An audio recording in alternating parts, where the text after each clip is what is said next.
Yo, what is going on, guys? It is Cynnnical, and today for you guys I have another quick lore video. In today's quick lore, we're going to be looking at why exactly or how exactly did Kairi get to Destiny Islands. This was a topic suggested by a user by the name of Matthew over on AskFM. He basically asked me, how did Kairi get to Destiny Islands? And actually I responded, awesome topic, man. I'll get onto it when I can. So thank you so much, Matthew, for the question. So hopefully you guys enjoyed today's quick lore, and let's get on with it. So of course we know that Kairi isn't originally from Destiny Islands. Her homeworld is of course Radiant Garden. So how exactly did she get from Radiant Garden all the way down the ends to Destiny Islands? Did she jump in a gummy ship and fly there herself? Did she hop in some sort of teleportation device? Exactly how did it work? So let's go all the way back to the beginning, back when Kairi was very young and she was in her homeworld, Radiant Garden,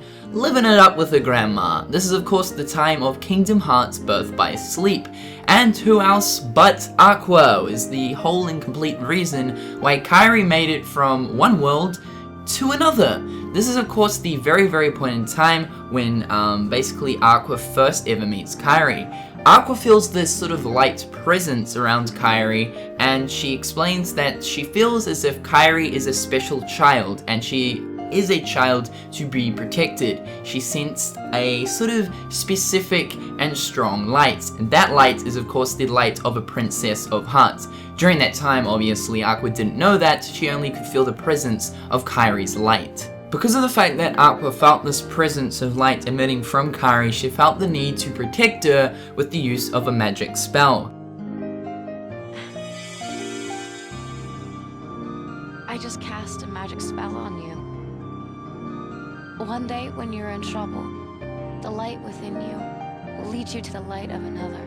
Explaining that if when Kairi is in danger of the darkness, her light will lead to another light that will then protect her. Now keep in mind, this is the very and most important reason as to why Kairi went from Radiant Garden to, of course, Destiny Islands. A lot of people actually get confused because they believe when a world falls into darkness, that person or those people end up in Traverse Town, a world where people go to when their homeworlds are lost to darkness. And this is sort of explained in Kingdom Hearts 1, but it's one of the biggest reasons why many people are led astray and led to believe that, well, you know, because of the fact that so many others, you know, from Radiant Garden, like Leon, for instance, and the others that were in Radiant Garden, found their way to Traverse Town, then how come Kairi didn't? And this is because of Aqua's spell. But that doesn't necessarily mean that because Aqua cast a spell on Kairi, it means that she's special and she gets to go, you know, and get led somewhere else.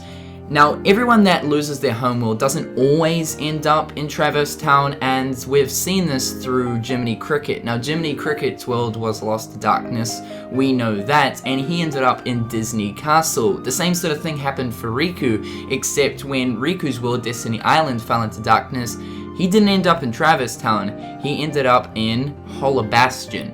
So remember, when someone's homeworld actually falls into darkness, they don't always end up in Traverse Town, and I see this a lot. Most of the time they do, but for some specific circumstances, they don't always. So of course we know that Kairi's world, Radiant Garden, fell into darkness before the events of Kingdom Hearts 1, and due to the fact that Aqua put a spell on Kairi, explaining that if, you know, she is in danger by the darkness, her light will be led to another light that will provide her protection. Of course, Radiant Garden fell into darkness, obviously transforming it into Hollow Bastion, and when this transformation actually happened, Kairi then, because of the spell, was transferred from Radiant Garden to find the light of both Riku and Sora, two lights that would protect her, and that obviously led her to Destiny Islands. So how exactly do we know that both Sora and Riku's lights were the correct lights for the protection of Kairi?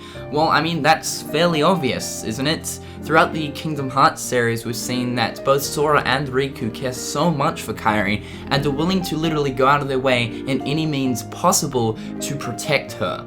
That's an obvious sign, and call that sort of stuff from their own sort of goodwill. But not only that, but Terra obviously performed the Keyblade ceremony onto Riku, as well as that within inside of Sora's heart contains a small fragment of Ven's heart. Within each of the hearts of the three kids, Riku, Sora, and Kairi, they are all connected to the original three, the original trio, being Ventus, Aqua, and Terra. So in a way it was sort of destined for these three friends to meet, as the previous three friends are sort of somehow connected to Riku, Sora, and Kairi. However guys, that is it. I sort of suppose that this is a more detailed quick lore, but it's one that I felt like I could explain a lot more better than most of the other ones.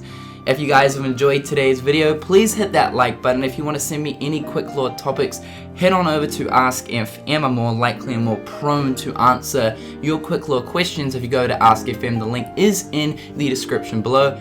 Anyway guys, hopefully you've enjoyed today's video. Please like this video, it helps me out a lot. And until next time guys, I'll catch you later. Peace.